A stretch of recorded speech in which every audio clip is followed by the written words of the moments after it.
for the loss of lives of your colleagues. Too many humanitarian workers and UN workers have perished in this conflict so far. I thank you also for your courageous decision to brief us at this critical time. At the outset, I underline the fact that any reprisals are unacceptable. As a Council, we must make this clear to all sides. Malta has repeatedly and unequivocally condemned the Hamas terror attacks of 7th October. We reiterate that the immediate and unconditional release of hostages must be a top priority. However, the scale of human suffering that continues to unfold in Gaza due to the ongoing hostilities is appalling and deeply consternating. We regret that 2 days ago this Council once again failed to call for a permanent ceasefire. The Israeli government's announcement that it will be advancing its ground offensive into Rafah is extremely alarming. This area, designated as a safe zone, is sheltering half the population of the Strip, including over 600,000 children and their families. We are gravely concerned at Israel's plan to displace this acutely vulnerable population. This will only serve to perpetuate the forced displacement of Palestinians and further inflame regional tensions. President, we have already heard this morning of the medical and humanitarian consequences of this relentless assault on Gaza. 30,000 people have already been killed as a result. 12,000 are children. Not a single medical facility remains fully functioning. Reports from the WFP and FAO attesting that acute malnutrition is causing signs of physical wasting in children under the age of 5 speaks volumes. Over 500,000 Gazans are in famine-like conditions due to the induced state of food insecurity. This humanitarian crisis in Gaza needs to be urgently addressed. Israel is required to facilitate the full and unimpeded delivery of humanitarian aid into Gaza, which continues to fall short, and to facilitate the effective humanitarian deconfliction mechanism. Further crossing points need to be reopened to allow adequate scaling up of aid, particularly in the north of Gaza, where conditions are reportedly even more dire. President, Malta calls for the full implementation of Security Council Resolutions 2712 and 2720. This remains the bare minimum required. In this vein, we fully support the Special Humanitarian Reconstruction Coordinator in her mandate. We also call for the immediate implementation of the Order on Provisional Measures issued by the International Court of Justice on 26 January. UNRWA's presence also remains essential. Funding cuts to the agency will cause immediate repercussions. It is in this vein that Malta has issued a further contribution to UNRWA, and we encourage others to do the same. President, in the occupied West Bank and East Jerusalem, attacks by the IDF and violent settlers on unarmed Palestinians threaten to push the occupied territories over the brink. We unequivocally stress that settlements are in violation of international law and their continued expansion must stop. Malta also remains deeply concerned about the escalation of hostilities across and beyond the Blue Line. We urge all concerned to stop this cycle of violence. De-escalation and restraint are critical. We reiterate that an immediate ceasefire in Gaza must be agreed to allow the necessary space for a diplomatic resolution to this conflict. This needs to include a revitalized Palestinian Authority, which has the agency and legitimacy to govern the people of an independent Palestine, including Gaza, in line with the two-state solution. Thank you. I thank the representative of Malta for her statement, and I now give the floor to the representative of Japan. Thank you, Madam President. I thank Special Coordinator Venezueland and Mr. Chris Lockyer, Secretary General of Medicine Sans Frontières, for their variable briefings. Madam President, Nearly 140 days have passed since Hamas and others abhorrent acts of terror against Israel took place. We reiterate our unequivocal condemnation of this heinous act and call for the immediate and unconditional release of all remaining hostages held by Hamas and other groups. 140 days of hostilities are also far too long to bear witness to. Reportedly, nearly 30,000 Palestinians have lost their lives, 75% of the population displaced, and estimated 70% of homes destroyed or damaged. Japan is deeply concerned about the Israeli military offensive into Rafah, where almost 1.5 million people are sheltering. The humanitarian situation in Gaza has been a nightmare for too long. It is also regrettable the World Food Programme has to pause food deliveries to northern Gaza despite widespread starvation and disease. To meet the enormous humanitarian requirements, more coordination between relevant parties is necessary. We also need more trucks and fuel inside Gaza to ensure consistent and predictable aid delivery. We urge Israel to open additional border crossings and secure humanitarian corridors so that the humanitarian actors can safely carry out their work. We strongly support the efforts of UN Senior Coordinator Ms. Sigrid Kaag to overcome the many impediments to reaching those in need. In this vein, Japan reiterates that the humanitarian ceasefire needs to be realized promptly in such a way as to ensure a conducive environment for sufficient humanitarian assistance activities, as well as to lead to release of remaining hostages, therefore resulting in the realization of a sustainable ceasefire. The Security Council was unable to adopt a resolution 2 days ago, but our collective endeavor must continue. We also express deep appreciation for the ongoing four-party diplomatic talks, hoping that they swiftly bear fruit. Madam President, the conflict is already spreading across the region, from Israeli settler violence in the West Bank, intensified hostilities between Hezbollah and Israel, and to provocative attacks against vessels by the Houthis in the Red Sea. We cannot afford a wider conflict which would reverberate around the world. All parties must abide by international law, including international humanitarian law, and observe in good faith relevant Security Council resolutions. Japan takes the allegations made against UNRWA seriously. At the same time, we also understand its services are vital to Palestinians across the region. We therefore hope the independent investigations now underway will be efficiently and swiftly concluded, and the agency will take appropriate measures, including strengthening its governance, in order to restore the trust of the international donors in a sustainable way and broaden donor bases. Japan will continue to work with other Council members toward regional stability. It is high time that we heed many calls to save lives, including from the ICJ, in its legally binding order on the provisional measures.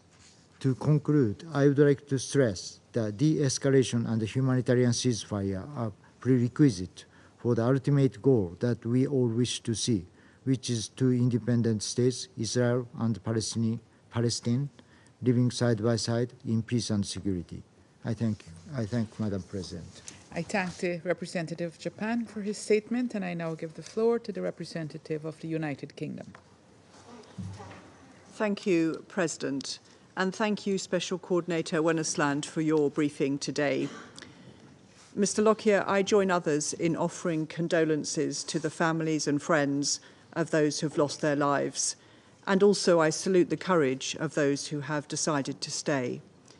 Your briefing to us was harrowing and your message was unequivocal and clear, and I thank you for that. Colleagues, we all know that Palestinian civilians are facing a devastating and growing humanitarian crisis in Gaza. We want the fighting to stop now. But simply calling for a ceasefire now doesn't make it happen, and it won't make it sustainable. That is why we're calling for an immediate suspension in fighting to get aid in and hostages out, and then progress towards a sustainable, permanent ceasefire, without a return to destruction, fighting, and death. That means the release of all hostages, the formation of a new Palestinian government for the West Bank and Gaza, accompanied by an international support package, removing Hamas' capability to launch attacks against Israel, Hamas no longer being in charge of Gaza, and a political horizon which provides a credible and irreversible pathway toward a two-state solution. Current negotiations are critical to secure the release of the hostages held in Gaza, as well as progress towards our shared objective of a sustainable ceasefire. The UK government continues to work intensively with partners across the region to support this, and we call on all actors to do the same. President, we are gravely concerned by the prospect of an Israeli offensive on Rafah, which would have disastrous consequences for the civilians sheltering there with nowhere else to go.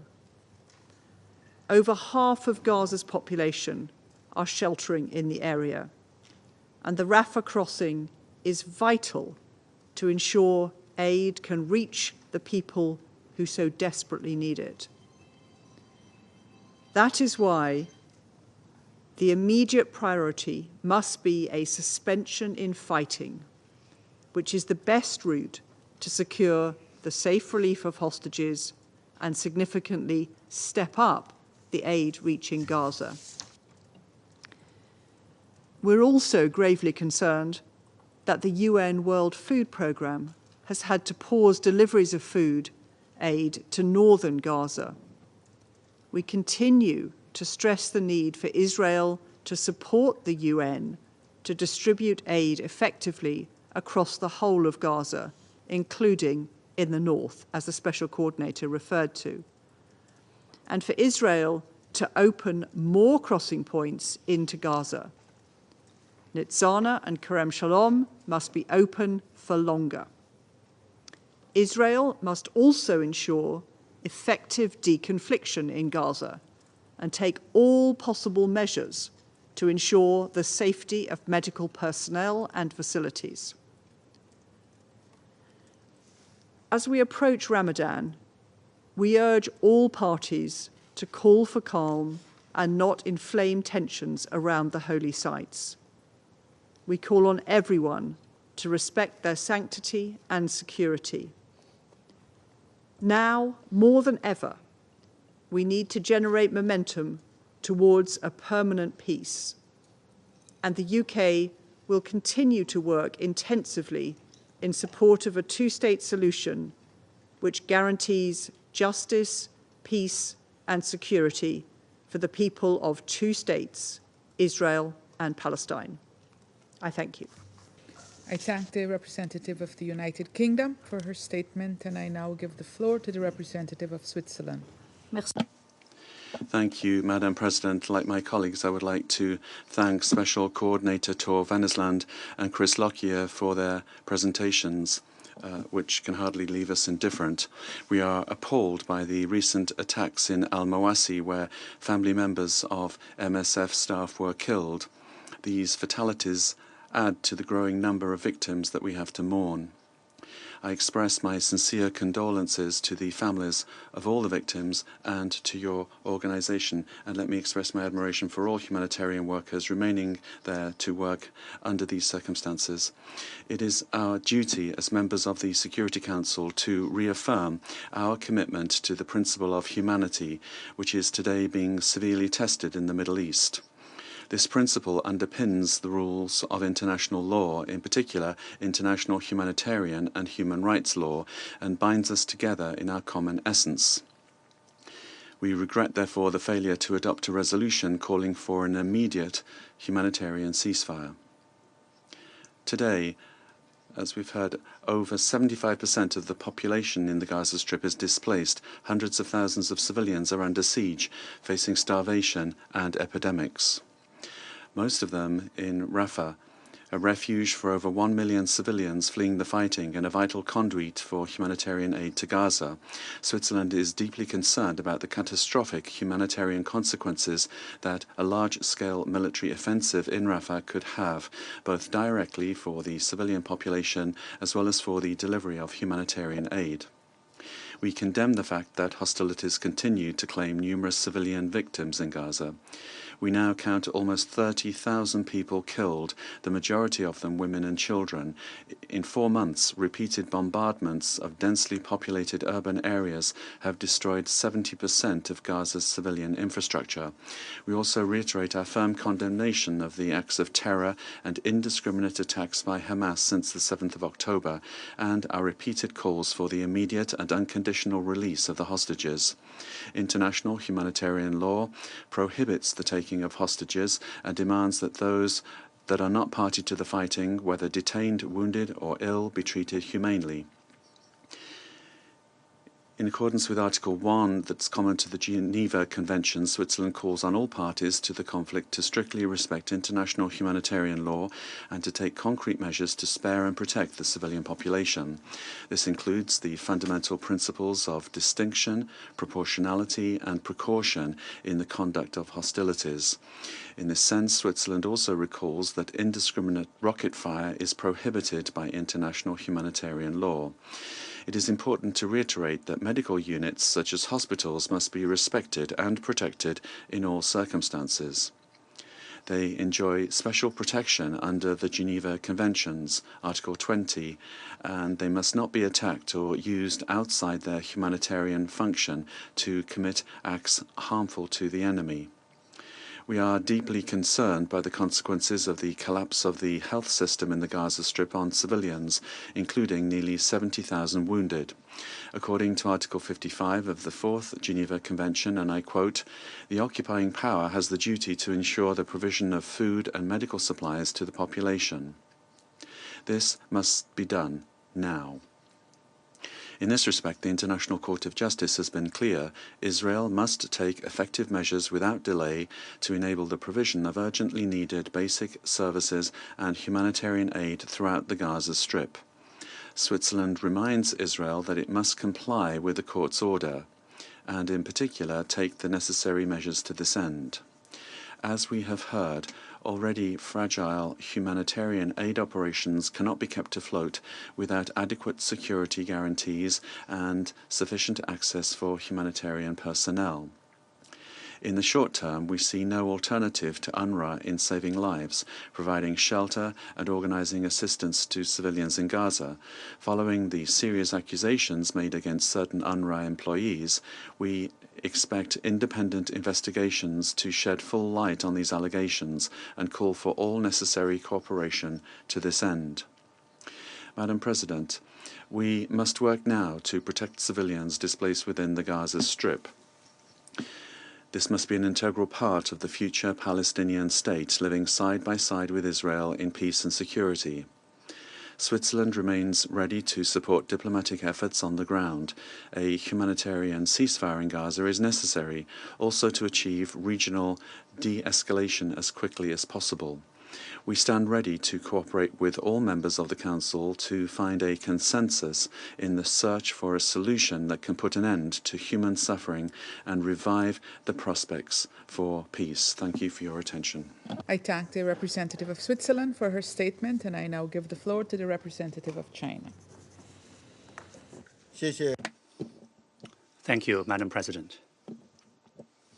Madam President, I thank the two briefers for their briefings. In Mr. Lockyer's briefing, we were left appalled. We hope the tragic picture that he painted of Gaza for us can touch the conscience of a certain member of this council. The veto by the United States 2 days ago meant this council missed yet another opportunity to push for a ceasefire in Gaza. The continuation of the conflict, even for another day, would cause even more civilian casualties and lead to a greater catastrophe. An immediate ceasefire in Gaza is an urgent imperative to save innocent lives and to prevent a wider war. An immediate ceasefire is the common wish voiced by the international community and the consensus of the Council's overwhelming majority. We are aware the United States has tabled a new draft resolution. We hope the US will show a responsible latitude, respond positively to the international voice, and respect the established consensus among Council members. We need to point out that the essence of any action of this Council is to achieve an immediate ceasefire. Any message sent out via our action must be clear, unequivocal, unambiguous, and unmistakable, rather than prevaricate or beat about the bush. At this point, the Council needs to demonstrate a strong resolve rather than wield negotiating skills only. Madam President, more than 4 months has passed since the conflict in Gaza began. It is the bounden duty of this Council to slam on the brakes to head off a greater calamity. The military offensive into Rafah must cease immediately. Over 1.5 million Gazans are packed into Rafah, having nowhere else to go. Escalated Israeli military incursions into Rafah will result in unthinkable civilian casualties and humanitarian disasters and cause irreparable damage to regional peace. We strongly oppose such actions. Israel should immediately cancel its plan to attack Rafah and halt its collective punishment of the Palestinian people. The International Court of Justice requires that the provisional measures it's issued to prevent genocide be effectively implemented without delay. It is imperative to ensure sufficient unimpeded humanitarian deliveries into Gaza. As said by the Director General of WHO, Gaza is becoming a death zone. Millions of people in Gaza lack the basic necessities for survival and are languishing in hunger, in disease, and in despair. Meanwhile, humanitarian relief is hampered by man-made barriers, so much so that it's becoming unsustainable. The World Food Programme announced that it had been forced to suspend its assistance to northern Gaza because of security threats. Right now, Security Council resolutions 2712 and 2720 must be fully implemented. Israel must take concrete action to open all land, sea, and air routes into Gaza, provide all that is required by humanitarian agencies for their relief operations, and ensure the safety and security of the staff and facilities of humanitarian agencies. The UN Relief and Works Agency for Palestine refugees in the Near East, UNRWA, plays a vital role that is indispensable and irreplaceable in alleviating the humanitarian plight in Gaza. And we call on the donors concerned to resume funding to the agency as soon as possible out of humanitarian considerations to keep the lifeline for the people of Gaza alive. All parties should give their full support to the work of Sigrid Kaag, UN Senior Humanitarian and Reconstruction Coordinator for Gaza. Every effort must be made to prevent the conflict spilling over to the wider region. Right now, the Middle East is in turmoil. exchanges of fire between Lebanon and Israel, between Syria and Israel are escalating. Tensions in the Red Sea are continuing, and the specter of a wider war is looming over the Middle East. We call on the parties concerned, especially those with significant influence, to exercise calm and restraint and to refrain from acts that would aggravate the tensions.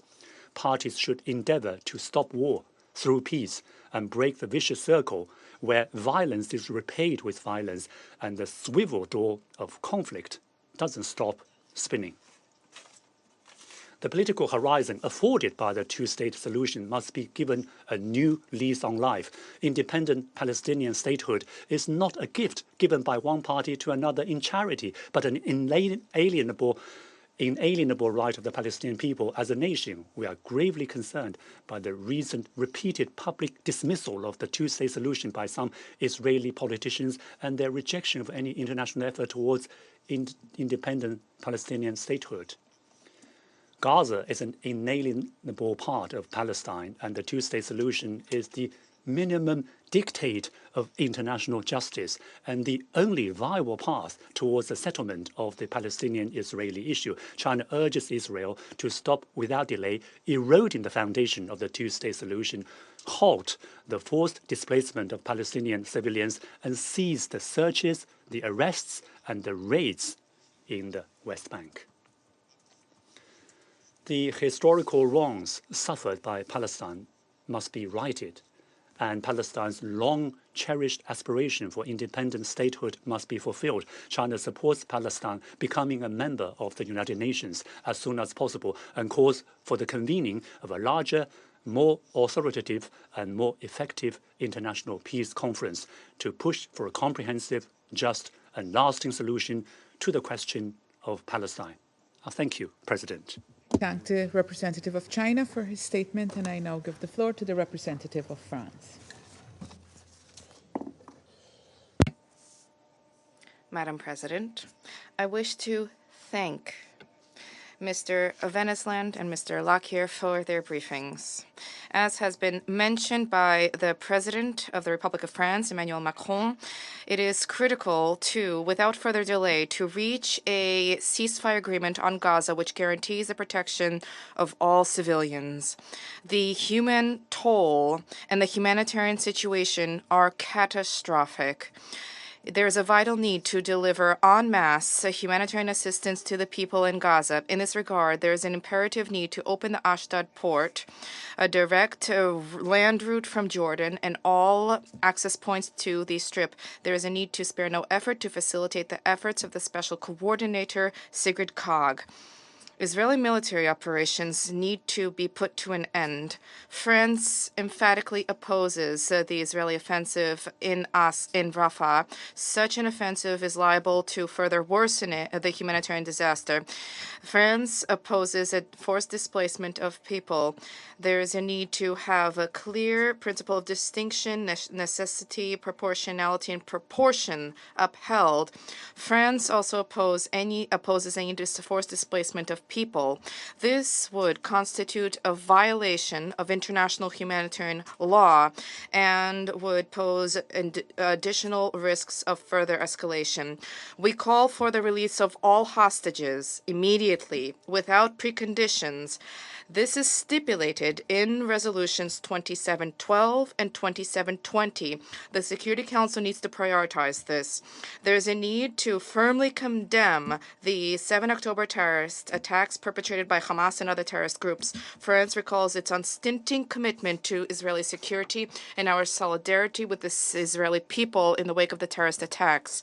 The information about participation of UNRWA employees in the 7 October attacks are of grave significance, and France applauds the useful measures that were immediately adopted by the United Nations Secretary General. These were measures undertaken to shed light on all of the allegations, specifically the 2 audits which are underway. There's a vital need to restore the political horizon, to endeavor to construct a state for the Palestinian people, and to ensure safety and security guarantees for Israel. The two-state solution is the only way to establish a lasting peace. This two-state solution is imperiled, specifically by Israel's illegal settlement activity, which France firmly condemns. In addition to being a major obstacle to a lasting peace, this policy stokes violence on the ground. In this regard, we are concerned about violence perpetrated by settlers in the West Bank. We imposed sanctions against 28 extremist Israeli settlers who were found guilty of violence against civilians in the West Bank. The State of Israel needs to shoulder its responsibility to end this violence and uphold security for all Palestinian people in all the territories which it occupies. The stability of Lebanon is critical, as is full respect for Resolution 1701 by all parties and assistance to UNIFIL. France is working to meet the conditions for lasting de-escalation. We will also continue to shoulder responsibilities to contribute to maritime security in the Red Sea, and we will continue to resolutely engage to mobilize the Council on the humanitarian security and political aspects of the crisis. Thank you. Of France for his statement, and I give the floor now to the representative of Ecuador. Thank you, Madam President. I'd like to begin by thanking Special Coordinator for the Middle East Peace Process, Mr. Tor Wennesland, as well as Mr. Chris Lockyer for their briefings this morning. In recent months, the item of the agenda that brings us here today, the situation in the Middle East, including the Palestinian question, has been most active in the Security Council, and this is for good reason. Undoubtedly, the situation deserves it. During this time, we've seen thousands of painful and unacceptable deaths of innocent civilians. Ecuador expresses its solidarity with Israel and with Palestine because we value equally their lives, because we share their pain, the pain of each unnecessary death. With regard to the situation in Rafah, it's indispensable to recall that provisions of international humanitarian law must be respected at all times and by everyone. Adherence to these provisions is not voluntary, and failure to comply brings with it serious consequences. This Council has adopted 2 resolutions, the result of arduous negotiations with the aim of alleviating the conditions being faced by the civilian population in Gaza, in particular women and children that account for the majority of the victims. Ecuador demands full implementation of Resolutions 2712 and 2720, and to this end, we believe in the necessity for a humanitarian ceasefire. We have said this on various occasions, and we do this again today. Likewise, Ecuador reiterates its unequivocal condemnation of the terrorist attacks perpetrated by Hamas on the 7th of October, and we demand once again the immediate and unconditional release of all hostages. Madam President, last December, Coordinator Wennesland addressed this Council and recalled to us that during the first 9 months of last year, the attention of the Council was focused on the West Bank.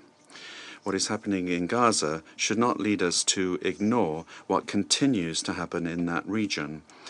The settlement activities, the economic crisis, and the acts of violence continue. We are constantly witness to provocative acts and statements. The behavior and statements of leaders have an influence on the actions of other people, and that's why we call for them to show responsibility, moderation, and a genuine commitment to avoid a greater spread of the violence. Today, we have to make a particular appeal for caution due to the sensitive period of the religious holidays approaching. We call for respect for the status quo of the holy sites of Jerusalem and the role of the Kingdom of Jordan as custodian. Acts of provocation at these sites should be avoided at all costs. Finally, Madam President, we once again reiterate our conviction that the only way to put an end to this conflict is through a peaceful, negotiated, lasting and just solution for the parties, with the existence of 2 states, Palestine and Israel, on the basis of the 1967 borders and pursuant to relevant resolutions. Thank you very much. I thank the representative of Ecuador for his statement, and I give the floor now to the representative of Slovenia. Thank you very much, Madam President. I want to thank the Special Coordinator, Wennesland, for his briefing. I also want to thank Mr. Lockyer for his very powerful testimony today, and I join others in expressing our support, admiration, and the condolences, of course, for loss of your staff. The Security Council meets today as a threat of incomprehensible proportions is looming over Rafah.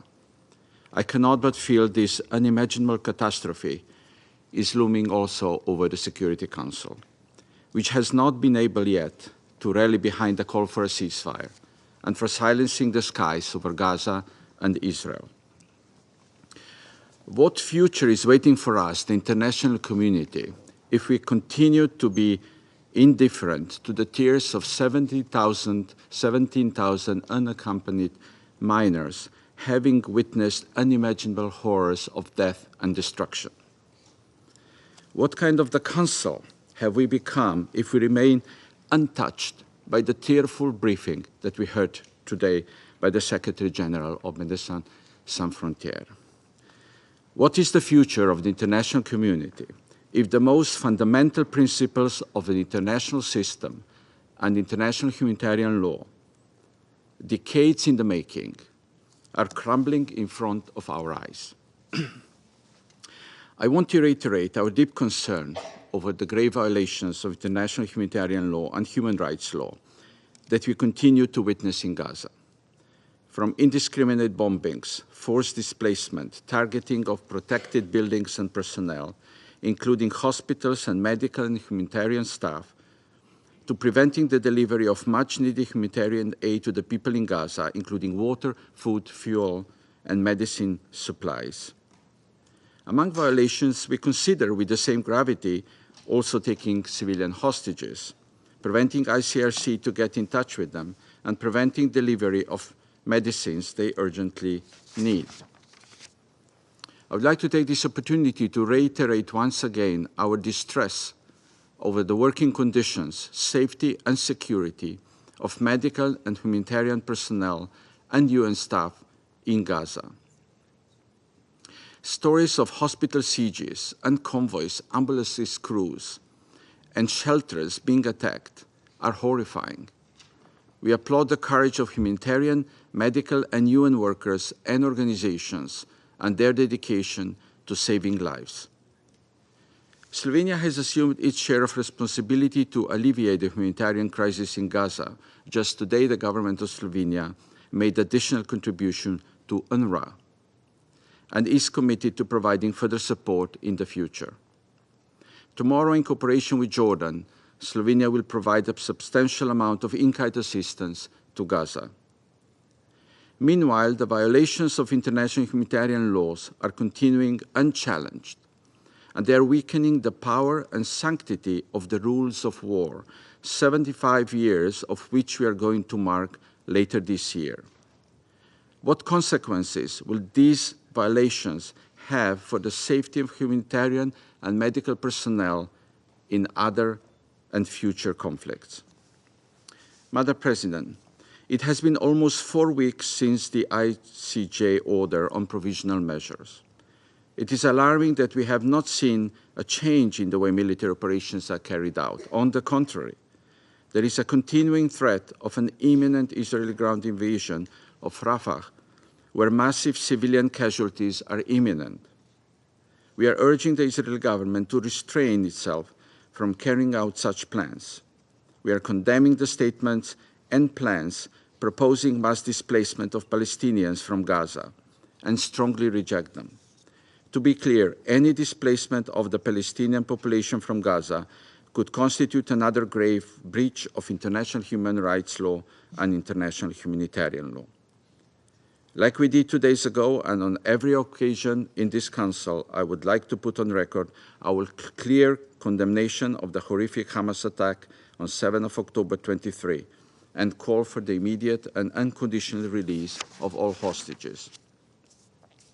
We remain hopeful about the negotiation process led by Egypt, Qatar, and the United States, and we thank them for their role.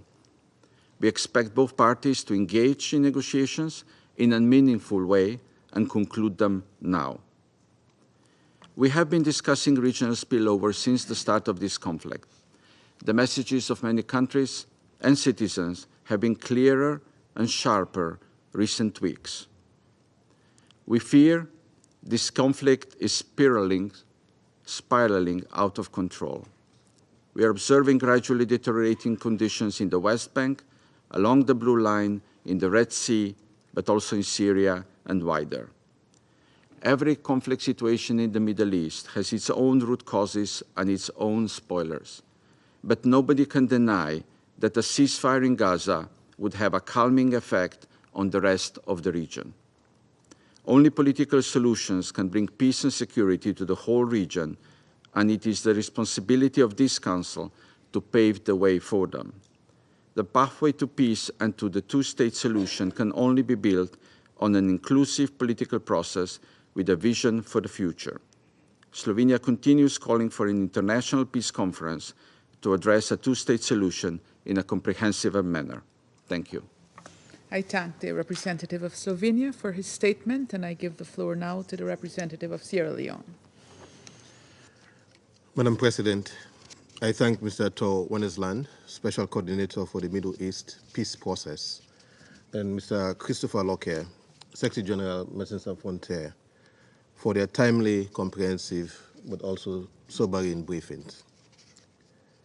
The situation in the Middle East, with specific reference to the Palestinian question, is marked by a cycle of insecurity and instability due to the unresolved ongoing occupation of the Palestinian territories.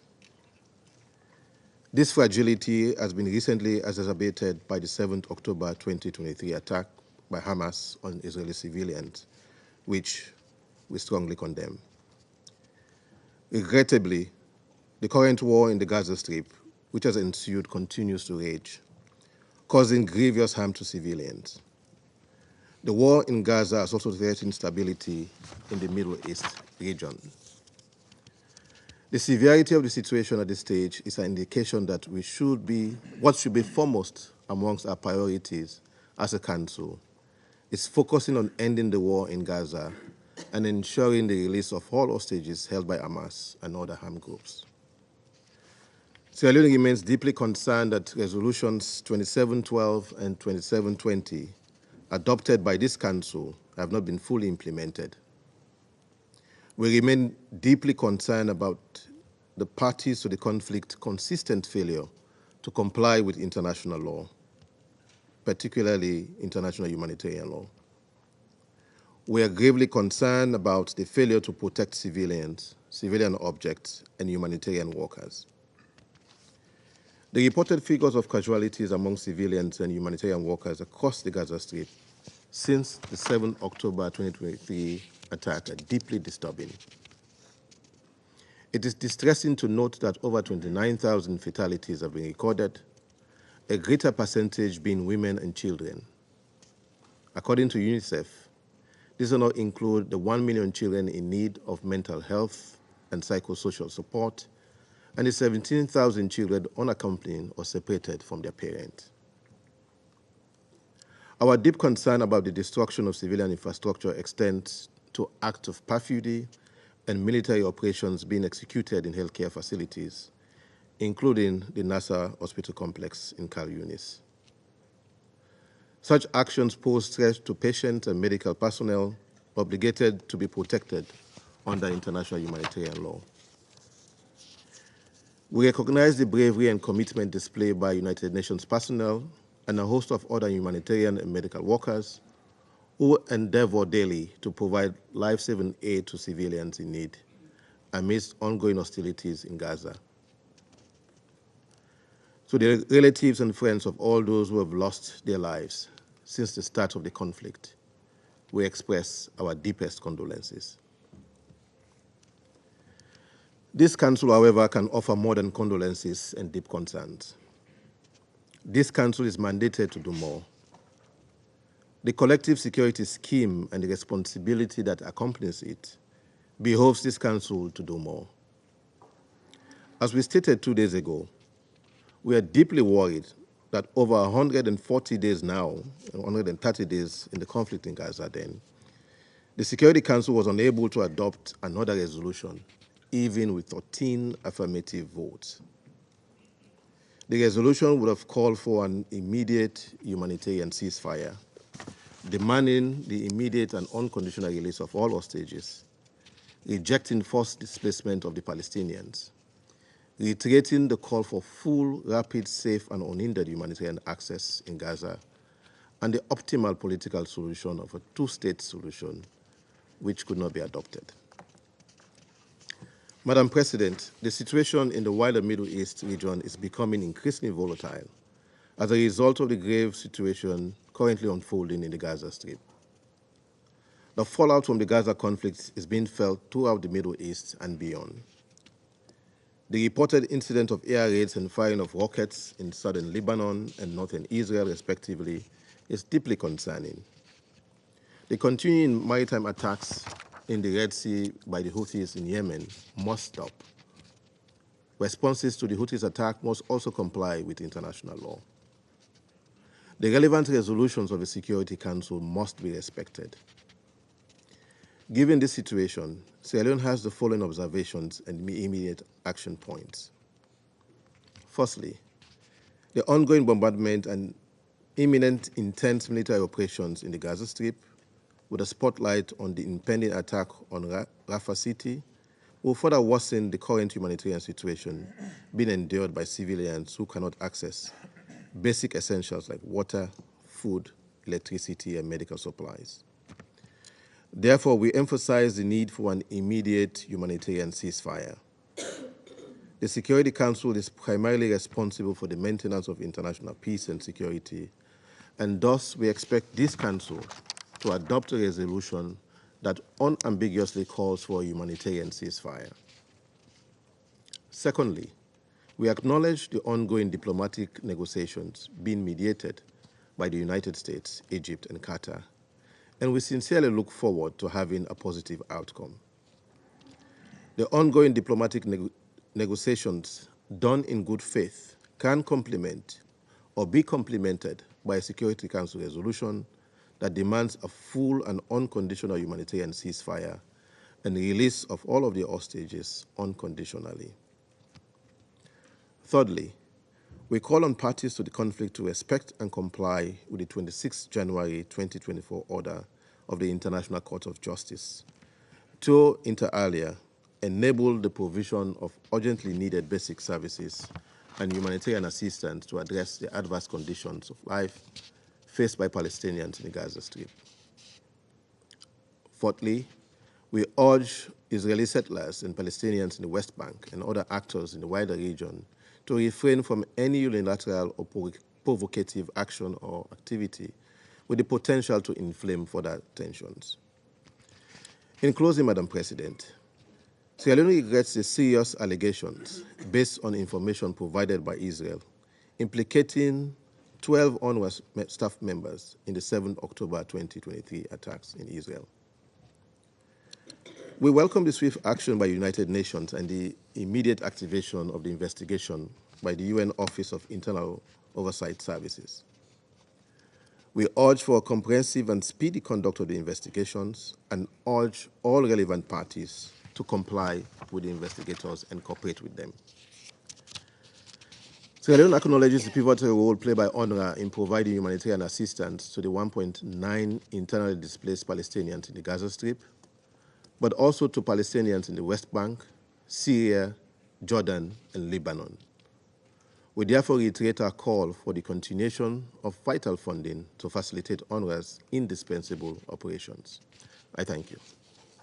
I thank the representative of Sierra Leone for his statement, and I give the floor now to the representative of the Republic of Korea.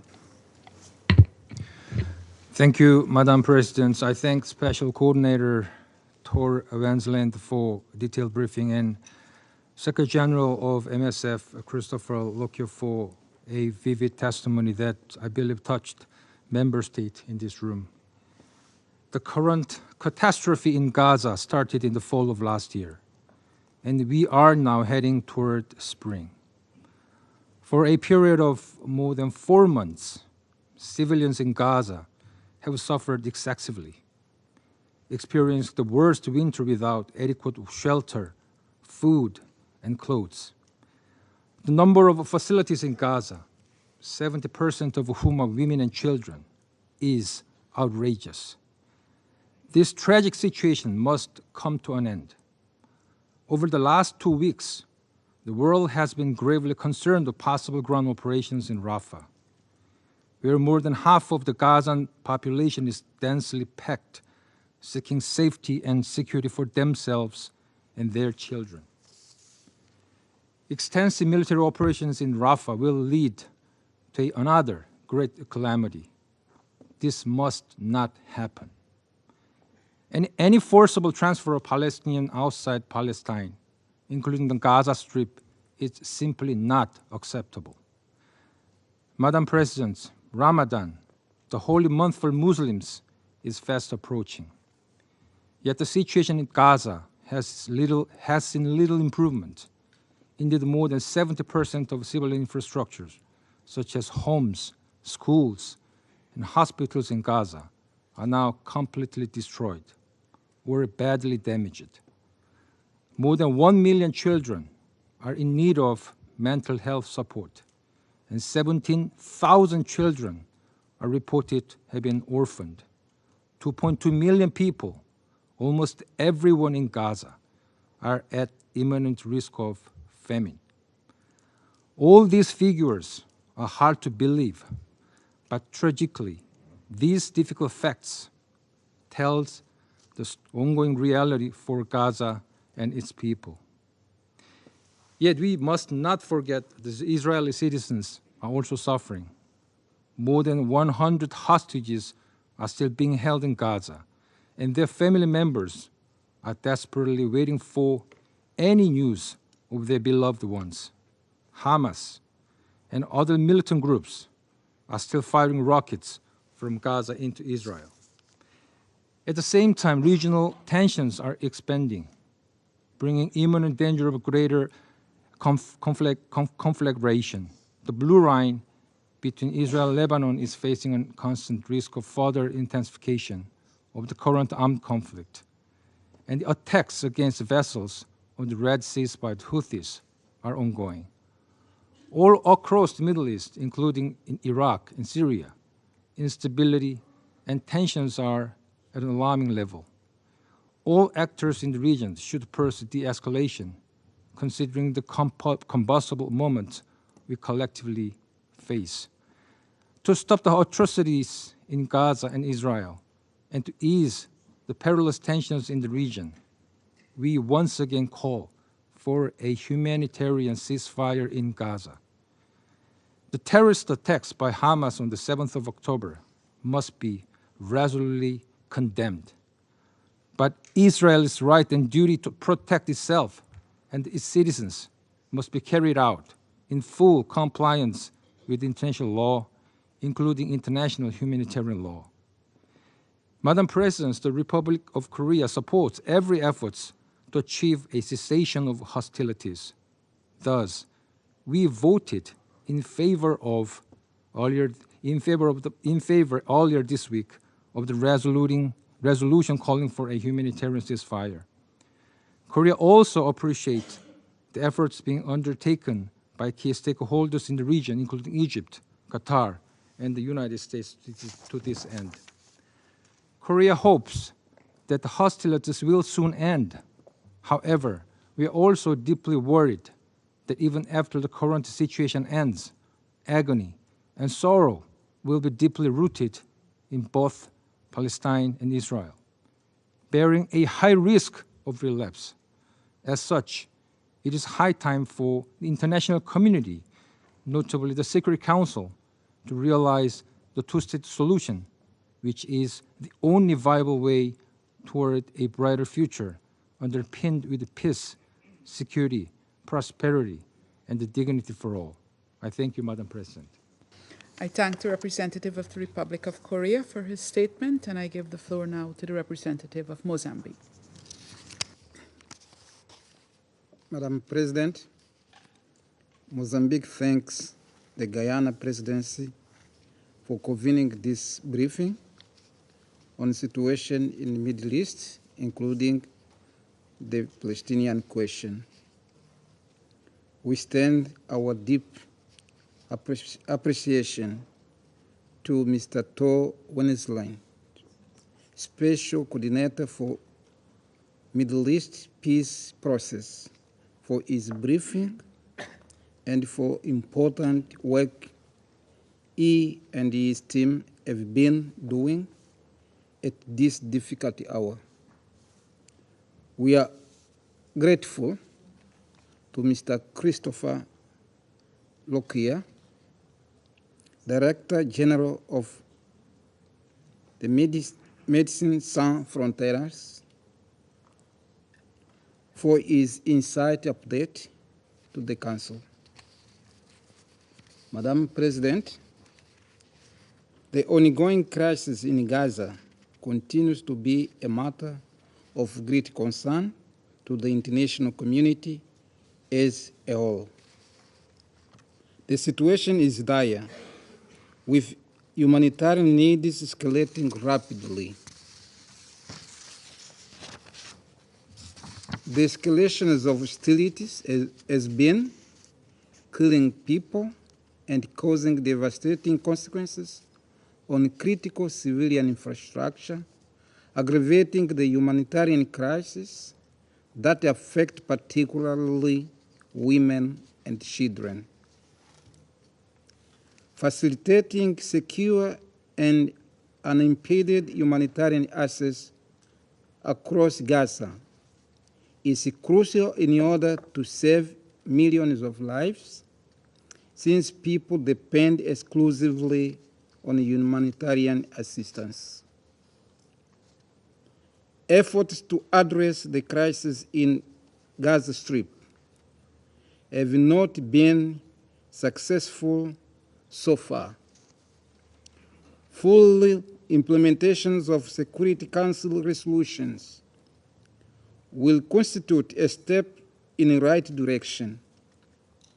In this context, Mozambique defends the following actions. 1. An immediate and urgent humanitarian ceasefire, a cessation of hostilities followed by permanent ceasefire. This is important to ensure that humanitarian aid is delivered without restriction to those in need in Gaza. Second, strict observance of and full respect for international humanitarian law and international human rights law aimed at saving innocent civilian populations. And finally, we renew our call for an urgent implementation of two-state solution for Israel and Palestine, with both living side by side as good neighbors in accordance with the UN Charter, Security Council, and the General Assembly resolutions. I thank you, Madam President. I thank the representative of Mozambique for his statement, and I give the floor to the representative of Algeria. Madam President, allow me to thank Mr. Tor Wennesland and Mr. Chris Lockyer for their comprehensive briefings. We express our condolences over the killing of employees of Médecins Sans Frontières while on duty. We are gathering today while the aggression on the Palestinian people has been going on for more than 140 days. The situation remains unchanged. Destruction and devastation prevail in the besieged Gaza Strip. Attacks by settlers and occupation forces are increasing in the West Bank and Al-Quds, Al-Sharif. The world, including the Security Council, remains unable to stop a barbaric killing machine that has grown accustomed to act impetuously. Wrong are those who believe that it is possible to crush the desire to be free, the desire to be liberated with weapons and gunpowder. Wrong are those who believe that building settlements in the West Bank and in Al-Quds al-Sharif, transferring settlers to take root there, encroaching on Palestinians and attacking Palestinians today, would break the spirit and dash their hopes in establishing their country. As the President of the Republic has said, and I quote, "The will to be free, the will to be liberated cannot be killed off with the atrocity of bombardment, the horrors of destruction, the plots of forced displacement, and the scenarios of ethnic cleansing that the Zionist occupation persists in against our brothers in occupied Palestine. This will cannot be killed off with crimes of genocide and war crimes that it continues to commit in the Gaza Strip. History will remember those war criminals, the enemies of life and humanity." End of quote. Madam President, the situation in Gaza are at the brink of collapse. The decision of the WFP to suspend its operation in the north of the Gaza Strip is another indication to the inevitable fate awaiting around 300,000 people that will simply not have anything to eat. We call once again for an immediate and durable ceasefire to put an end to this humanitarian tragedy. It's a demand that has become extremely urgent today as the situation continues to deteriorate. We renew our support to UNRWA and all United Nations agencies and all humanitarian workers that are being targeted by discrediting campaigns. Those are desperate attempts to destroy the basis for Palestinian resilience on Palestinian land. It is completely unacceptable to threaten to attack Rafah and to prevent the delivery of humanitarian aid using flimsy pretexts to strip Palestinians of their dignity and to push them to leave their land. Once again, we completely reject any plot to forcibly displace Palestinians, and we warn of potential grave repercussions of measures to limit and restrict access of Palestinians to Al-Aqsa Mosque during the holy month of Ramadan. These measures risk to inflame the situation even further. The situation would spiral out of control. We affirm the need to respect the legal and historical status of the Al-Aqsa Mosque and the custodianship of the Hashemite Kingdom of Jordan over Muslim and Christian holy sites. The Al-Aqsa Mosque, with its area of 144 dunams, is a place of worship exclusively for Muslims. Once again, we reject any attempts to divide the Al-Aqsa Mosque temporarily or spatially. Madam President, there is no solution to the Palestinian question other than the establishment of a Palestinian state and allowing the Palestinian people to obtain their legitimate and inalienable rights. In conclusion, I would like to quote from the letter by the President, Abdul Majid Tebboune, on the occasion of the International Day of Solidarity with the Palestinian People. I quote, "Algeria has paid dearly for its independence and sovereignty. On Algerian land, the establishment of the Palestinian state was proclaimed 35 years ago. Algeria will remain forever supportive of the cause of liberation. Algeria will do its utmost to support the resilience and the courage of the Palestinian people until it's granted its full rights, undiminished." End of quote. I thank you. His statement. I shall now make a statement in my capacity as the representative of Guyana. I thank Special Coordinator Wenslin for his very sobering briefing, which presented the grim realities on the ground. I thank you, Mr. Lockyer, for your frankness, even in the face of possible reprisals. We also offer our condolences on the loss of life, of the lives of your colleagues, and we salute the bravery of those who continue to operate, bringing service to Gaza in these very trying times. Guyana is deeply, deeply disturbed that this Council has been unable to unite to secure relief for the Palestinian people from a war relentless in scope and scale, and which has driven the population of Gaza to unprecedented levels of desperation and loss. The blatant disregard for international law, including for obligations stemming from international instruments to which the occupying power is party, is wholly unacceptable. Equally unacceptable is the manner in which words have been toyed with on this Council to deny the Palestinians what they so desperately need at this time, a ceasefire. And all of this amidst growing international outrage over the paralysis of the Council to deliver fully on its mandate.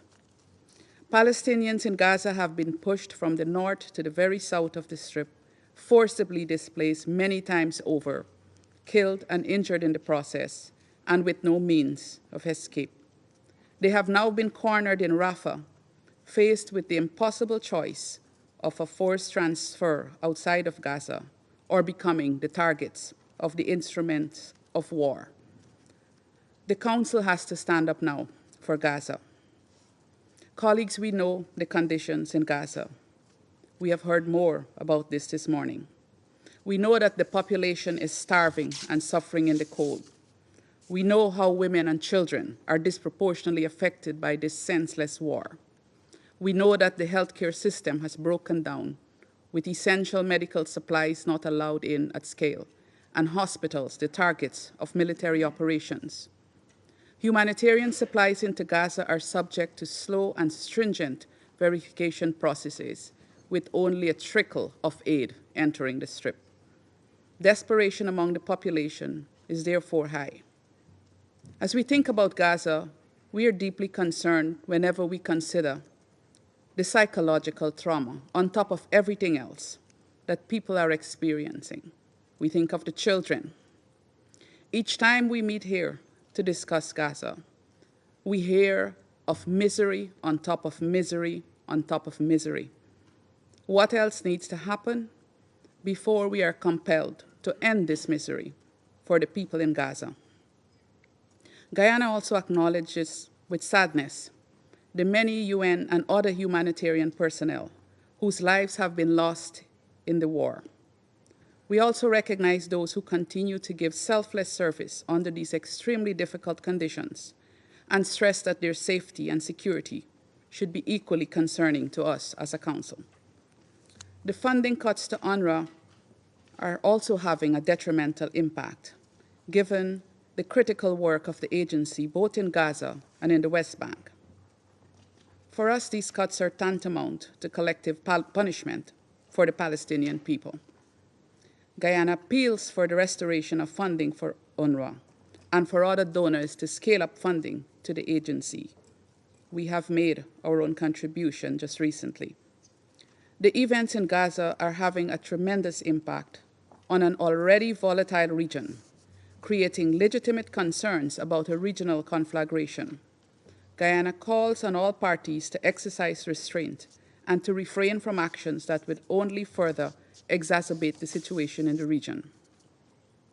The Security Council's actions must match the level of urgency. People are depending on us to stay alive. We need to send a strong and unequivocal message that this Council does not support the violations of international law taking place in Gaza. Colleagues, Guyana urges this Council to safeguard the rights and dignity of the Palestinian people, in particular their right to a state of their own and to live in peace and security away from the shadows of war. I resume my function as President of the Council. There are no more names inscribed on the list of speakers. I now invite Council members to informal consultations to continue our discussion on the subject. The meeting is adjourned.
President of the Security Council, and then the doctor.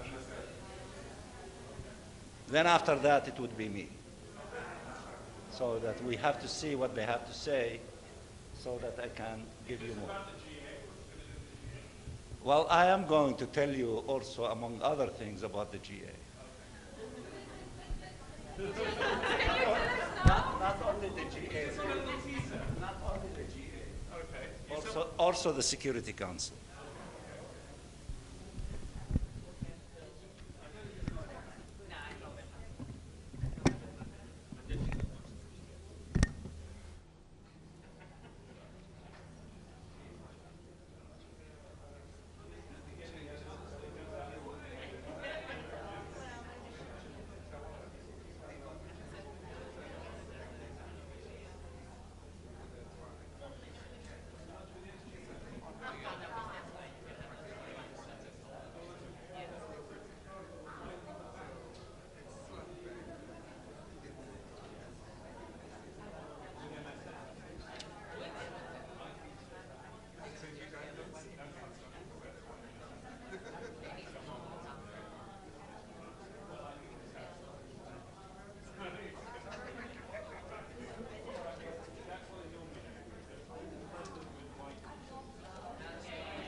reporter in Tel Aviv says that, I mean, there's a strong, our reporter in Tel Aviv says that, like, in Tel Aviv there's a strong, like, push from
afternoon, bonjour. She's leading the independent How are you? She'll be giving a brief remark, and then we're going to take one or two questions. Please go. Thank you, Sharon. Good afternoon, everyone. And I must tell you, I'm delighted to be here in my new capacity of chair of the UNRWA Independent Review Group. And thank you for your interest in this. As you know, the UNRWA Independent Review intends to assess whether UNRWA is doing everything in its power to ensure neutrality and to respond to allegations of serious breaches when they are made. I had the opportunity to meet with the Secretary General just a short while ago to discuss the group's term of reference and see how the group can best deliver on its objective within the very short time frame of this mission. It's 2 months. You might have seen that. We already had some conversations with Mr. Guterres earlier, of course, earlier than today, but it was important and useful to meet with him today and talk extensively with him. As you know, the Secretary General announced this independent review group on the 5th of February, and the group includes 3 research organizations: the Raoul Wallenberg Institute of Sweden, the Christian Michelsen Institute in Norway, and the Danish Human Rights Institute for Denmark.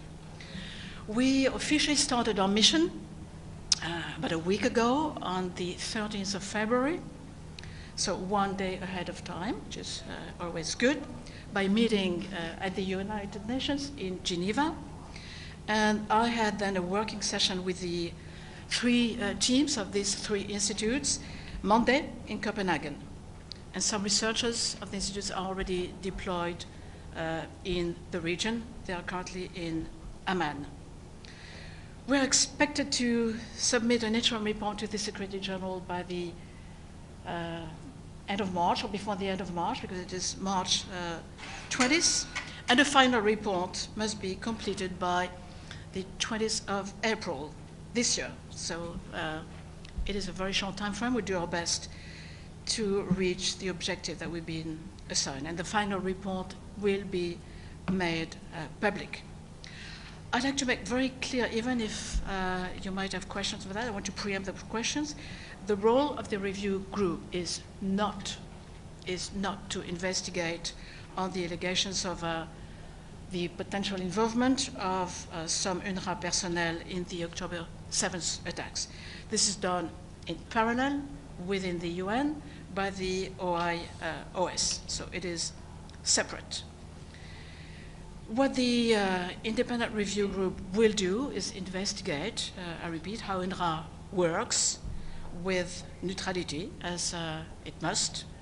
We will specifically clarify the mechanisms, the process in place, the structures, and see if they ensure neutrality as they should, to the best of the power within UNRWA. And we also will look at how they've been implemented, of course, in practice, not only they are fit for purpose, but how they are implemented.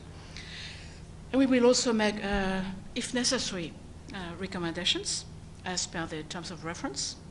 And my intention, I can tell you that my intention is indeed to make some recommendations. So I know there are a lot of expectations in this review. My goal is to deliver a report that is rigorous, evidence-based, and that would help UNRWA deliver on its mandate. And taking into account, in particular, the very difficult and quite unique situation it works currently and in a general context. As we know, for the past decades, it has been a very difficult task that has been assigned by the General Assembly to UNRWA.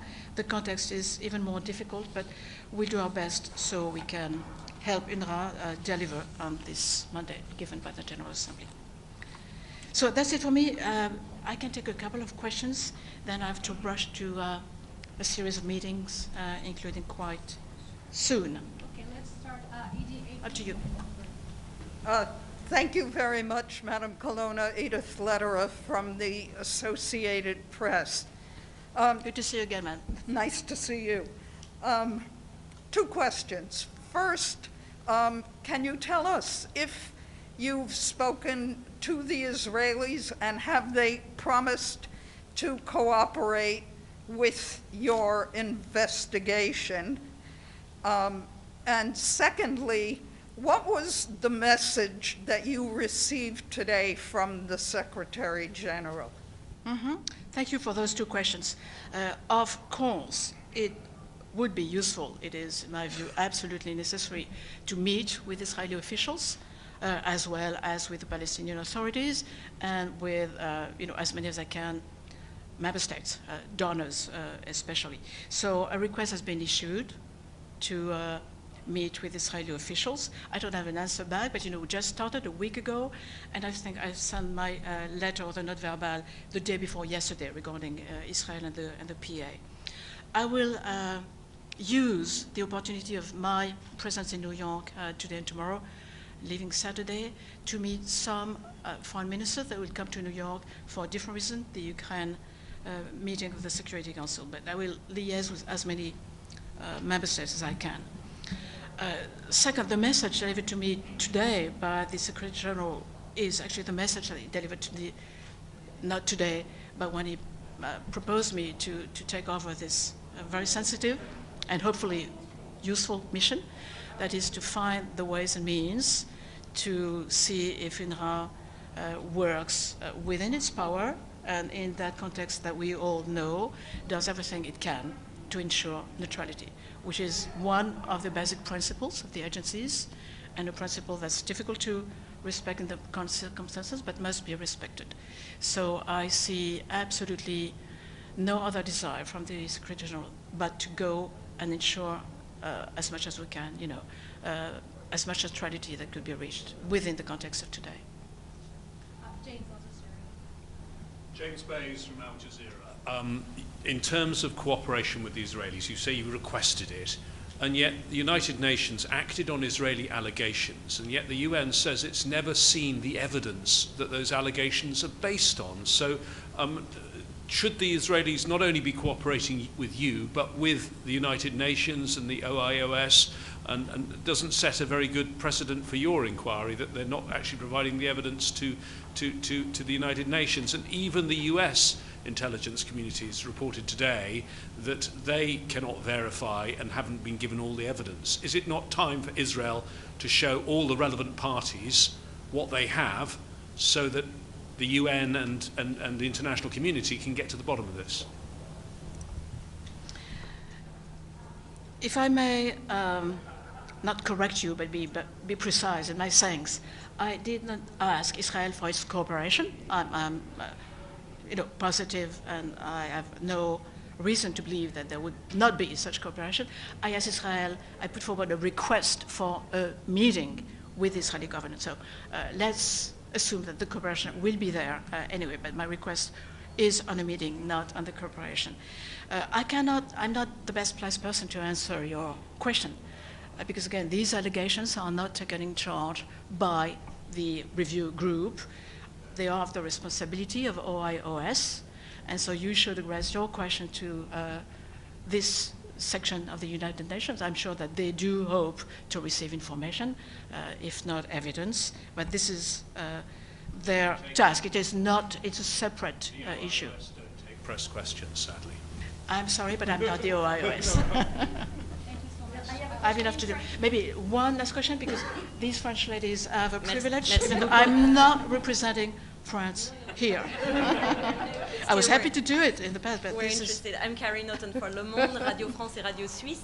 Merci. Vous avez moins de 2 mois pour faire cet audit général sur l'impact éventuellement qui aurait pu avoir, et si l'UNRWA était avait été corrompu ou pressurisé. Est-ce que vous avez pour objectif d'aller sur place à Gaza, comment concrètement, en tout cas, vous allez faire sinon ce rapport?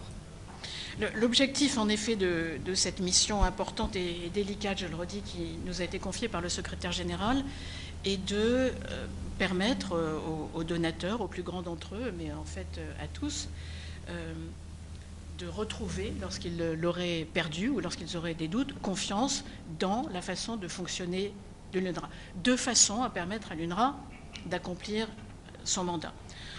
Je pense en effet qu'il serait utile pour le groupe, au moins pour les chercheurs, peut-être pour la présidente aussi, je ne sais pas, de voir sur place à Gaza dans quel contexte se déroule ce mandat de l'UNRWA, qui en est venu à devoir assurer un très grand nombre de services que personne d'autre qu'elle ne rend. Est-ce que ce sera possible? Je ne le sais pas encore, mais nous ferons cette demande, car je crois que ce serait utile de voir en effet comment les choses se passent en particulier en ce moment.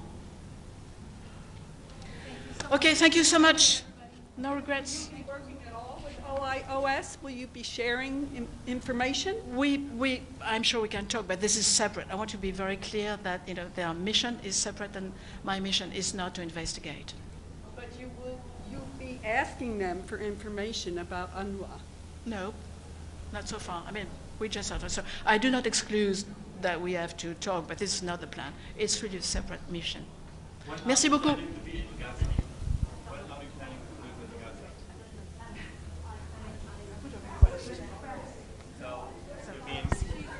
Put a request to visit Gaza to the Israeli side? I suppose so. They are currently, in capacity to say yes to such a request. But I'm more thinking about some of our researchers. They have experience of the field. Many of them have a UN pass, so they're best placed to do that. But I asked for it anyway. Thank you. Thank you. Thank you.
Good afternoon, members of the media.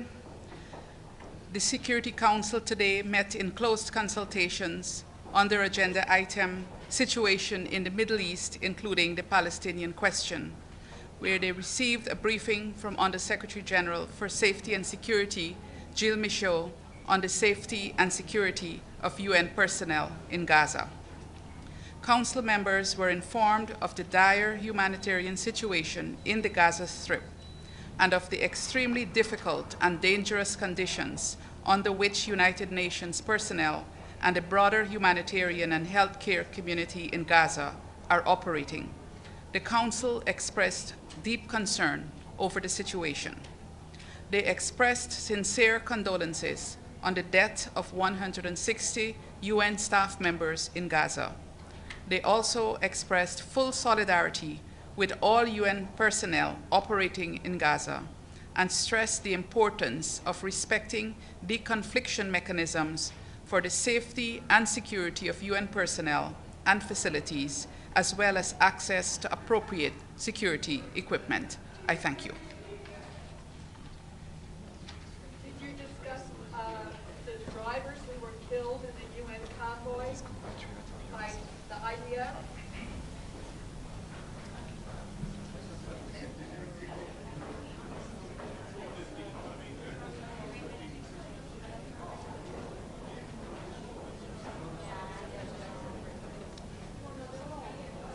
Well, you listened to the statement of the President of the Security Council. Of course, it was short of expectation. It did not refer specifically to the looming catastrophe over Rafah. And of course, there was no reference to ceasefire. But nevertheless, the effort by almost 14 members of the Security Council is appreciated. Let me also just say that we listened in the debate to the briefing of Christopher Lockyer. It was a moving statement. It affected all those who listened to it, whether inside the Council and outside the Council, and we appreciate the statements and all of the work of Doctors Without Borders and all humanitarian organizations on the ground led by UNRWA and the brave ones, the 13,000 brave ones, staff of UNRWA, which is basically, if not the only, the main organization that is capable of carrying the decisions and resolutions of the Security Council and the international community to transfer humanitarian assistance to every corner inside the Gaza Strip, north, south, east, and west. We appreciate the work of all of these agencies led by UNRWA, which is indispensable, and it should be protected and it should be funded. Yesterday, after the veto, I said to you we will have an Arab group meeting at the level of ambassadors, which we did. And we came to the conclusions after 140 days in which a single member in the Security Council refused to accept the call of hundreds of millions in the streets in every corner of the globe, and almost all members of the Security Council, other than that one, and the huge number in the General Assembly and beyond. Therefore, what we discussed, business as usual, is not going to be the order of the day for us moving forward. And also bearing in mind the decision by the Israeli Knesset a day or 2 days ago by 99 members denying the Palestinian people their natural and legal right of statehood as part of exercising self-determination, in which not Israel, not anyone will deal with that issue except the Palestinian people themselves in exercising part of their right to self-determination. It's only us, the Palestinian people, who will determine our right to self-determination, including the independence of our state. We will not negotiate that principle with anyone, and we will not ask for permission from anyone to do so. We will not be the exception to the rule. All nations that exercise their right to self-determination to put an end to colonialism did it only alone, without asking for permission from anyone or negotiating that principle with anyone. It goes back even all the way to 1776, when the 13 colonies decided to become independent. They did not negotiate that with the colonial power England, nor they asked for permission from them. As it was done by the United States, it will be done by the Palestinian people likewise. But having all these things in mind, we will expedite the process of one in the General Assembly of asking the international community to take practical measures to force Israel and those who are shielding it to stop the fighting immediately. Practical measures such as, but not only that, to ask countries not to send or sell weapons and ammunition to Israel, to ask countries not to give visas to the settlers' communities and the settlers, not only for settlers, to have sanctions against them, and other measures that I am not at liberty to share with you now in the General Assembly, but there will be a host of practical measures that we will start advocating for them, and when we legislate soon in the General Assembly, a new resolution, it will contain, beside calling for a ceasefire, these practical measures, because the occupying authority that is defying everyone, defying international law, defying the ICJ by refusing to implement the provisional measures that the ICJ asked for, the 6 of them, then that country that behaves in that manner should face consequences in the international community, including in the General Assembly. In the Security Council, the resolution in the Knesset of 2 days ago should be rejected in practical way, and we will begin the process of marching to the Security Council for the admission of the State of Palestine. It was the international community that decided to create 2 states in Palestine since 1947. It is the duty of the international community, along with the Palestinian people, to complete that exercise by admitting the State of Palestine to membership. We began the discussions of such steps. We will intensify these discussions, and we will use a variety of things, including we might have a statement and solicit signature from member states welcoming and supporting the admission of the State of Palestine to membership before, in fact, going to the Security Council and to submit a resolution calling for recommendation to admit the State of Palestine to the membership of the United Nations. In the General Assembly, most likely we will hear a debate in the Security Council soon about why a veto was casted, and also in the same time we will be mobilizing for the practical measures that should be adopted. And then when we move to the point of resuming the 10th emergency session and producing a resolution, it will contain some of the element of what was vetoed, but the practical measures also will be reflected in them. Now we are entering a different stage than the 140 days, going to the Security Council veto, going to the resumed session and voting on the same resolution, and Israel and who is shielding Israel are not changing the course. Perhaps this different approach might increase the pressure on them and to force them to accept to have a ceasefire in place before this looming catastrophe over Rafah from happening. We were hoping that the Security Council, in that press release or statement that they read to you, that to include the position that was reflected unanimously inside the chamber of warning Israel from not taking steps in the direction of Rafah, to be included in that press statement. Unfortunately, it was not. We regret that, but nevertheless, we have to do what we should do.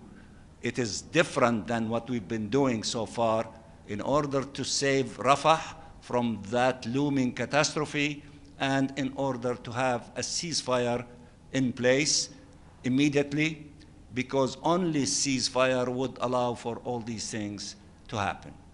Thank you. If you have questions, I'll be happy. Edith, and then you know you're next. Thank you, Mr. Ambassador. A couple of follow-ups. First, is there any time, you seem to indicate a timeline of this new resolution in the General Assembly for after the U.S. Is required to appear before the GA to defend its veto. Is that correct, and will it happen soon after? And in this new effort to go and get support for full Palestinian membership of the United Nations, how long a process do you envision for that? And in your eyes, is the U.S. resolution that was circulated a few days ago, is it alive? Is it negotiable? Is it dead?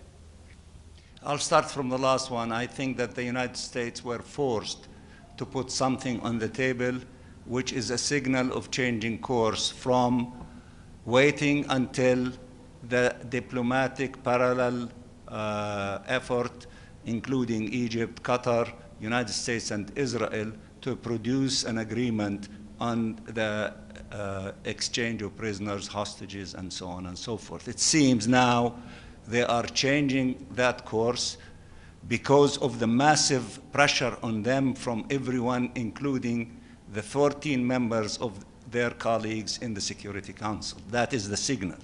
And perhaps it could be a signal of trying to gain more time through the negotiation in that text, with the hope of seeing different results of those who are negotiating on the parallel track on the hostages and the prisoners. But be it as it may be, the effort of increasing the pressure has to intensify until the agreement on ceasefire immediately to take place, because everything else is depending on an immediate ceasefire, as you heard from Dr. Christopher, Lockyer, and all other, representative of humanitarian agencies, including the SG. Regarding the other issues, everything will be in parallel at the same time. We will listen to the debate in the Security Council, in the General Assembly, and mobilizing to see the reaction of the larger number of countries in the General Assembly in the direction that I announced measures. Now, it is conceivable that we might, before even reach that, if we feel that it is needed to resume the 10th emergency session, we will. It is not that the 10 days and then the 10th emergency session, it could be that way, but we will be observing everything as things unfold, and we reserve our right to execute any one of them as we see fit and needed. With regard to the admission was triggered now because of the abhorrent decision taken by the Knesset 2 days ago. Our original thinking was to put an end to the war first in order to move into the other files. Since they pushed the envelope now and challenged all of us, instead of obeying the provisional orders from the ICJ, they are going further of denying us the right to exercise our self-determination, including our right to statehood. Since they are trying to negate it completely, then it became obvious that we have to increase the speed of moving in that direction, and we will begin by the preparatory steps very soon in mobilizing the largest number of countries advocating and supporting the admission of the State of Palestine to membership.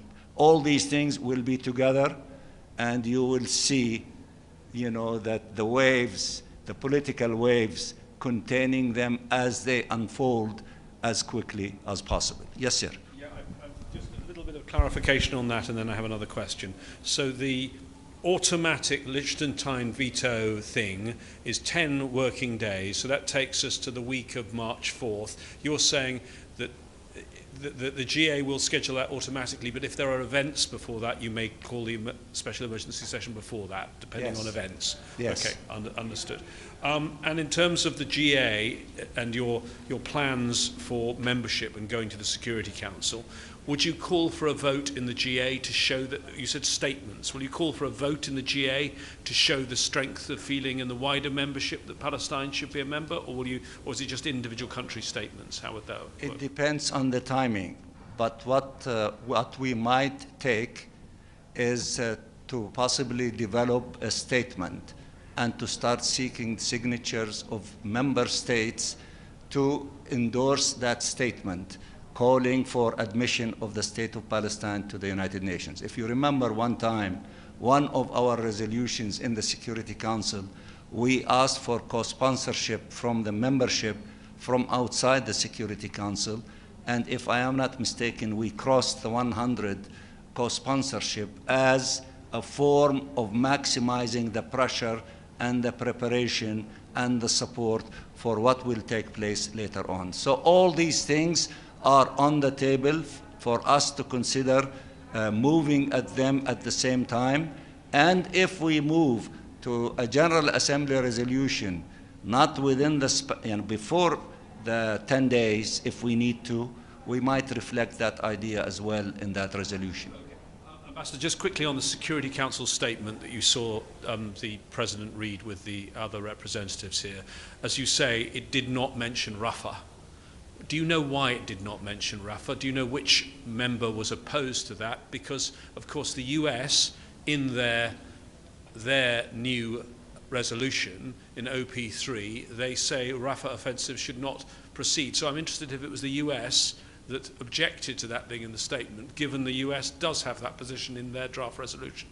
I don't know, but I was expecting from you to ask that appropriate question to the President of the Security Council. Yes, sir. Thank you, Ambassador. The President of Brazil recently compared what's happening to the Palestinians in Gaza or what the Jews suffered by the Nazis and Hitler. What do you think about that comparison? Well, I did not, I was not in that meeting. I did not hear that statement, but I have the full admiration and respect to President Lula, who is very supportive to the cause of the Palestinian people. Let me just say a few things in Arabic. نعبر عن يعني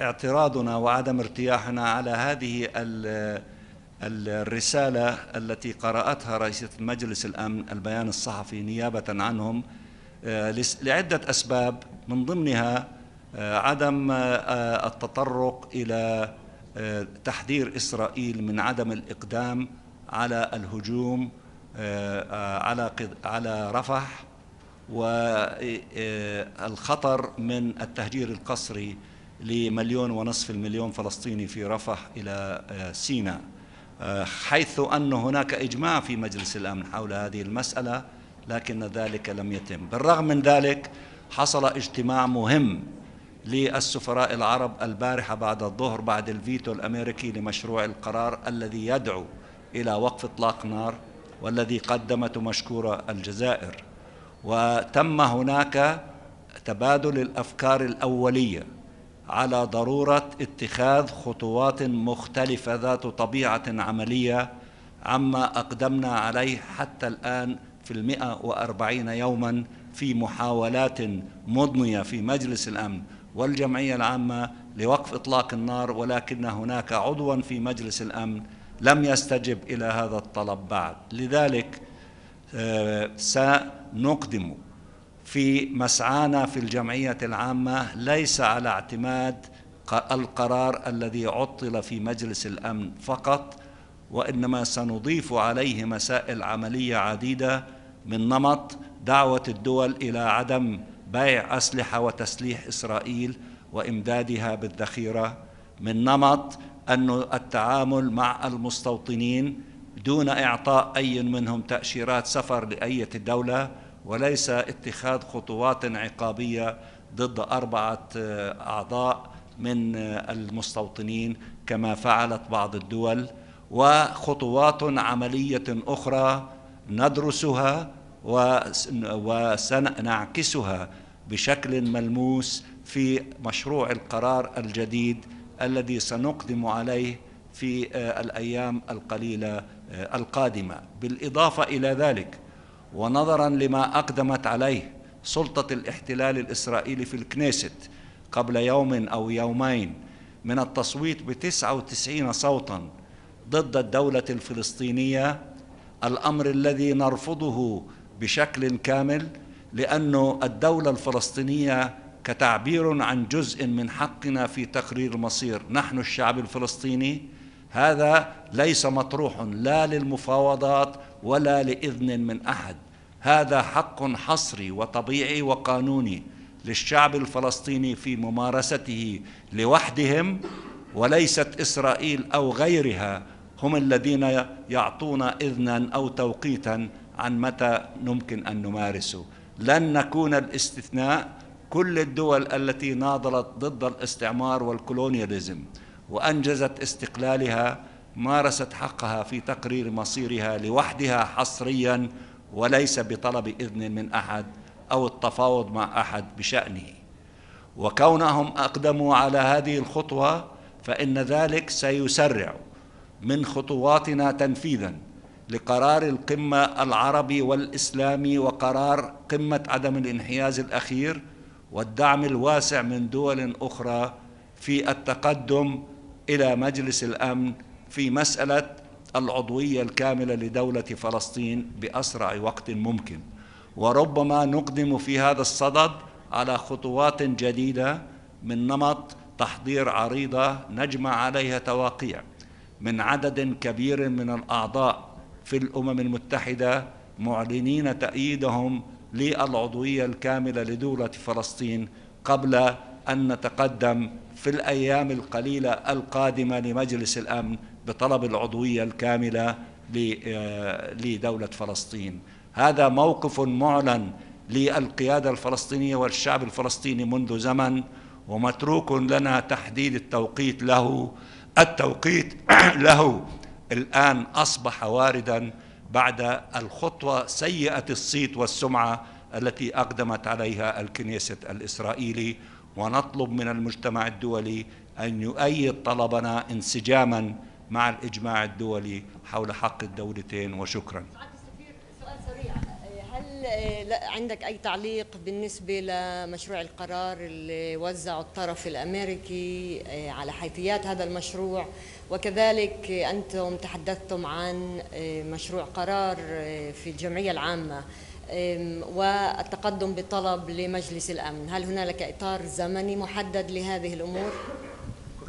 كل هذه الأمور ستتم في الأيام والأسابيع القليلة القادمة. بالنسبة للمشروع الأمريكي، إذا هم جديين في وقف إطلاق النار لحتى 6 أسابيع، فلا يحملوا هذا المشروع ما لا يمكن أن يحمله، وخاصة أن موقف دول 14 طوال 140 يوم الماضية معروف إزاء المسائل التي يريد الطرف الأمريكي أن يفرضها.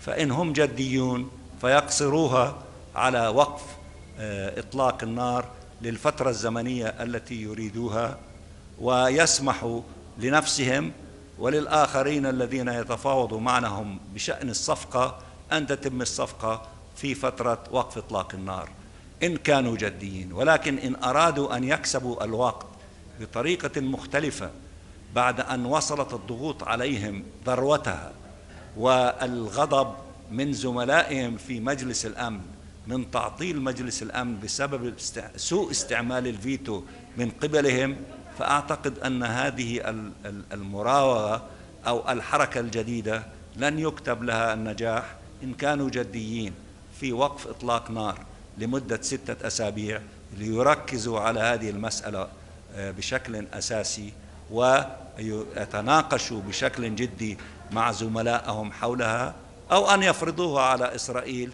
بشكل أحادي الجانب وتصبح وقف إطلاق النار ل6 أسابيع شيئا قائما على الأرض. شكرا.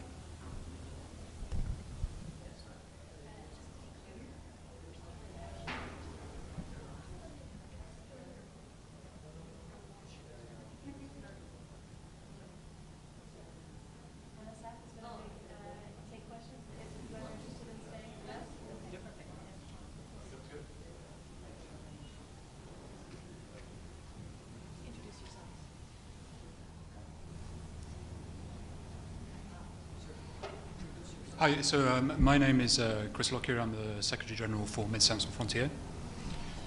And my name is Rémi Carrier. I was the emergency coordinator in Gaza for the past 5 weeks, and I just came back from Gaza over the weekend.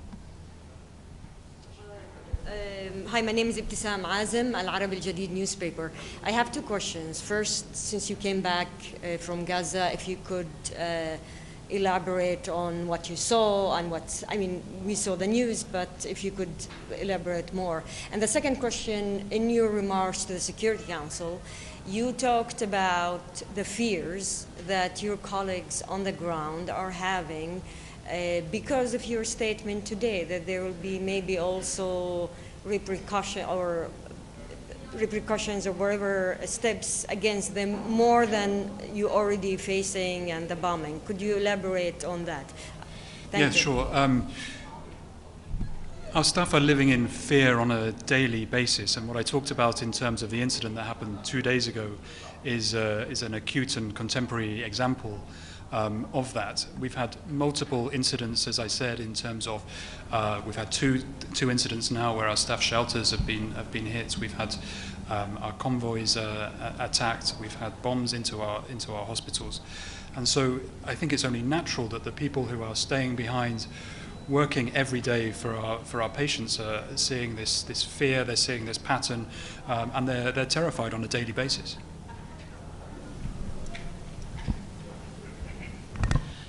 The situation in Gaza overall is deteriorating weeks after weeks. I think aid is not entering at the level it should. People have really little chance to see their situation improving, and they are scared. Today there is no safe place in Gaza. There is a big part of the country that is not accessible. People now start to move from Rafah to go into middle area, and we see more and more people going into places that are not safe areas neither, and where it's very difficult for aid to be able to support them. Everything is so fragile from food perspective, and getting truck in the north is becoming very difficult, and WFP decided to pause these actions. On the medical side, you don't have hospitals anymore. You don't have maternity anymore. You don't have primary health care anymore. The number of hospitals that are remaining cannot cater for the needs of the victims or the people that are sick. Cancer people, you don't hear about them anymore. Where are they? If you are a pregnant woman and you have to go through a cesarean section, today, 4 hours after, you have to go back home. There are no beds. Having a treatment like diabetes is nearly impossible. They have to reduce the number of hours to treat a diabetes patient because there are not enough treatment available. Supply chain is, of course, a big problem. How can we get these 2,000 trucks that are at the border to come in with the essential goods for this population? How can we scale up these activities? So this is the only hope for the people, is a ceasefire would allow them to rest, to sleep, and to get proper treatment. Could you just tell us how long you were in Gaza? I've stayed 5 weeks there. And it was just in the south, or were you able to go everywhere? So no, going everywhere is not possible. So we were located with our projects mainly in Rafah, but we were supporting the hospital, Al-Aqsa Hospital, which is in Dar el Balah. Hi, Cullum Lynch from DevEx. Can you give us some sense of, there's been a lot of discussion about suspension of funding from UNRWA. For UNRWA, I mean, they handle the primary care, not the tertiary care, but you have any sense whether that's having any immediate impact on the situation on the ground? And also, there's been a push by Israel and the U.S. to supplant a lot of the functions that UNRWA carries out by other UN agencies, WFP, WHO. Is that an issue that you guys, I know it's more of a long-term issue, but is that become a problem? On daily basis, I don't think that a lot of humanitarian organizations could function without the services by UNRWA. Simply, you need fuel, it's UNRWA organizing that. You need storage, they help you with the storage. So a lot of the services that everybody is receiving is because UNRWA is functional today. I don't know in this present situation who could be able to hand it over and to make it work as they are.